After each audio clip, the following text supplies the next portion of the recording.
आसंता दोल पूर्णमी दिन हवाकू जाउछि चंद्र ग्रहण। जेहेतु चंद्र ग्रहण हब तेणु कौन सबू नियम आमको पालिबा आवश्यक एवं खास करके जानिबा जे ग्रहण केतबेले लागिबो एवं केतबेले छाड़िबो सठिक समय ता सहित जानिबा केउ राशि मानक पक्षे चंद्र दर्शन शुभ माने चंद्र दर्शन करि परिबे आपण माने ग्रहण समय रे एवं स्नान करिबा समय रे केउ मंत्र रो पाठ करिवे एवं अर्घ्य दान समय केउ मंत्र पाठ करिवे एवं केउ माने पालिबे कौन कौन सब पालिबा दरकार ये समस्त विषय आमे जानिबा। वीडियो को संपूर्ण भाव में देखंतु ये समस्त विषय आपण माने जानि परिबे। नमस्कार, मु मनोज दास, स्वागत आपण माननको आजिकार ई वीडियो रे। तबे आसंता दोल पूर्णमी दिन माने 3/3/2026 तारिख दिन ग्रहणटी लागिबो केतु ग्रस्त द्वय चंद्र ग्रहण। जेहेतु ए दिन दोल पूर्णमी सेतिपई आमर कोन हुए ना राधा कृष्णंकर उत्सव पालन हुए, नीतिकांति हुए। तो जेहेतु ए दिन ग्रहण लागि जाउछि तेणु ग्रहण पई हमको टिके समय रे मध्य परिवर्तन करबा को पड़ुछि, जहा कि पांजिकार माने मत देइछन्ति। मु बैक स्क्रीन रे आपण मानक पई देई देबी, आपण माने मध्य देखि परिबे तार फोटो। तो जहा पांजी अछि, पांजी रे अछि सेई अनुसार ताकू फॉलो करिक म आपण मानकू जणौछि, आपण माने मध्य जानंतु। एवं आमको मध्य जेहेतु दोल पूर्णमी आपण माने मध्य जो आम राधा कृष्ण जो उत्सव आपण माने मध्य निजको सामिल करिवे। तो केमिति कोन सामिल करिवे आ कौन कौन सब पालिबे देखो। प्रथम आगे गोटे कथा जानतु, जेहेतु ग्रहण लागुछि आ ग्रहण लागिबा परे जे जदि आपण माने मंदिर जिबे बा कोनोसी राधा कृष्ण उत्सव को जिबे, ठाकुरंको पाखु जिबे, भोग नै कि पूजा करिया पय जिबे, ताले निहाती आपनको एमती तो स्नान हमको समस्त करबा कथा।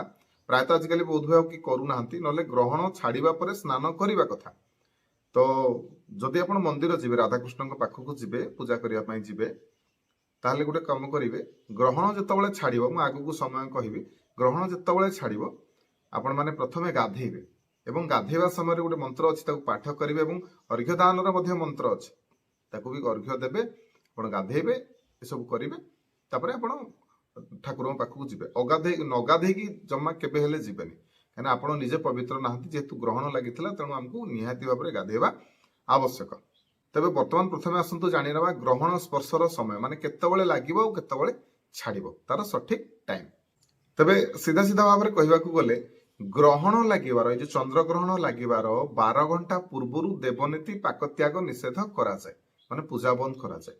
तेणु केतबेलठु आपनकर सब बंद हबो ना सोमवार दिन 2 तारिख 3 तारिख हमर ग्रहण लागिबो 3/3/2026, किंतु 2 तारिख दिन माने सोमवार दिन भोर रात्रि 3:20 ठारू पाकत्याग देवनीति निषेध, माने भोर 3:20 रु ही आपनकर देवनीति पूजा सब बंद हेतिबो।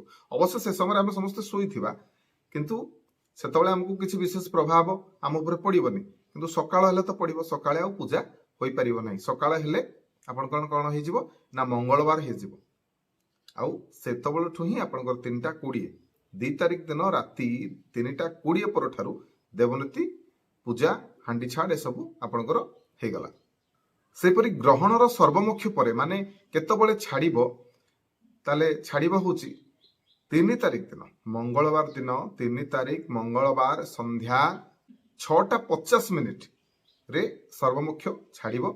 आउ तापर ही आपण माने पुणी देव कार्य करि परिबे, पूजा करि परिबे, पुणी आपणकर गाधेई की रोसेबास करके आपण माने खाई परिबे। कि जदि आपण राधा कृष्ण को ए जो मेलन देखिबा को जिबे, पूजा देखिबा पय जिबे, ठाकुर को दर्शन करिया पय जिबे, गाधेबे 6:50 परे गाधेबे, गाधेई की आपण जाई। तबे ए जो ग्रहण छाड़िबा परे सर्वमुख्य परे जदि आपण माने चंद्रंकर पूजा करिवे करि परिबे, यथाविधि आपण माने पूजा करि परिबे।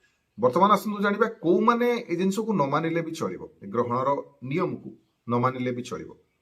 बालक, छोट पिला, वृद्ध, रोगी और आतुर व्यक्ति एमानक पक्षे नियम एमाने न मानिले भी चलिबो।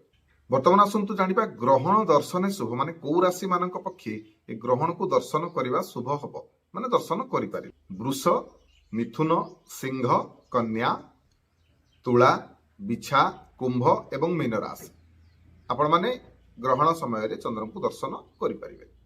तबे वर्तमान आसंतु जानिबा ग्रहण परे ଆପଣ ମାନେ ଯେତେବେଳେ ସ୍ନାନ କରିବେ ସେ ସମୟରେ କୋଉ ମନ୍ତ୍ରର ପାଠ କରିବେ?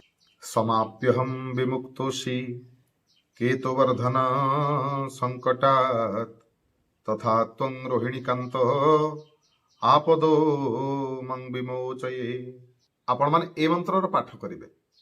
ସେହିପରି ଅର୍ଘ୍ୟଦାନ ସମୟରେ କେଉଁ ମନ୍ତ୍ରର ପାଠ କରିବେ? ନିଶାନାଥଂ ନମସ୍ତୁଭ୍ୟଂ କେତୁ ଗ୍ରହ ରିପୁ ପ୍ରଭୁ ଅର୍ଘ୍ୟଂ ଦଦାମି ଦେବେଶ ନିଶାନାଥ ନମସ୍ତୁତେ। ଅର୍ଘ୍ୟଦାନ ସମୟରେ ଏ ମନ୍ତ୍ରର ପାଠ କର। ତେବେ ବର୍ତ୍ତମାନ ଆସନ୍ତୁ ଜାଣିବା ଗ୍ରହଣ ସମୟରେ ଆପଣଙ୍କୁ କେଉଁ କେଉଁ ଜିନିଷ କରିବା କଥା ନୁହେଁ। ଆପଣମାନେ ଏସବୁ ଜିନିଷ ଜମା ବି କରିବେନି। ପ୍ରଥମ କଥା ତ ଠାକୁରଙ୍କର ପୂଜା କରିବେନି, ଠାକୁରଙ୍କୁ ଛୁଇଁବେନି, ଏମିତିକି ଠାକୁର ଘରକୁ ଯିବା ମଧ୍ୟ ଉଚିତ ହବନି। ପରଦା ପକେଇକି ଆପଣମାନେ ରଖିବେ। ସେହିପରି ଗ୍ରହଣ ସମୟରେ, ଗ୍ରହଣର ମୁଖ୍ୟ ଯେଉଁ ସମୟଟି, ସେ ସମୟରେ ଶୋଇବା କଥା ମଧ୍ୟ ନୁହଁ, ଆଳସ୍ୟ କରିବା କଥା ନୁହଁ, ଖାଦ୍ୟ ମାନେ କିଛି ରୋଷେଇ କରିବାନି ଏବଂ ଖାଇବା କଥା ମଧ୍ୟ ନୁହଁ। ସେହିପରି ଧାରଦାର ଜିନିଷ ଯେମିତିକି ଆମର ଛୁରୀ ହେଲା, ଛୁଞ୍ଚି ହେଲା, କଇଁଚି ହେଲା, ଏସବୁ ଜିନିଷର ବ୍ୟବହାର କରିବା କଥା ନୁହଁ।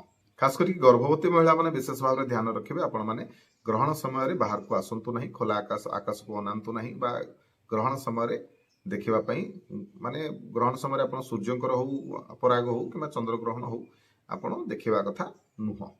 ତେବେ ଏ ଥିଲା ଚନ୍ଦ୍ରଗ୍ରହଣ, ଯୋଉ ଆଗାମୀ ଯୋଉ ଚନ୍ଦ୍ରଗ୍ରହଣଟି ହବ ଆମ ଦୋଳ ପୂର୍ଣ୍ଣିମା ଦିନ, କେମିତି କଣ ପାଳିବେ ସେ ବିଷୟରେ ଆପଣମାନଙ୍କୁ କିଛିଟା ସୂଚନା। ଆଶା କରୁଛି ଭିଡ଼ିଓଟି ଆପଣମାନଙ୍କୁ ଭଲ ଲାଗିଥିବ। ଯଦି ଭିଡ଼ିଓ ଭଲ ଲାଗିଥାଏ ତାହେଲେ ଲାଇକ୍ କରିବେ, ସମସ୍ତଙ୍କୁ ସେୟାର କରିକି ଜଣେଇବେ, ଚ୍ୟାନେଲକୁ ସବସ୍କ୍ରାଇବ କରିବେ। ରହିଲି, ଜୟ ଜଗନ୍ନାଥ, ଜୟ ଶିବ ଶମ୍ଭୁ।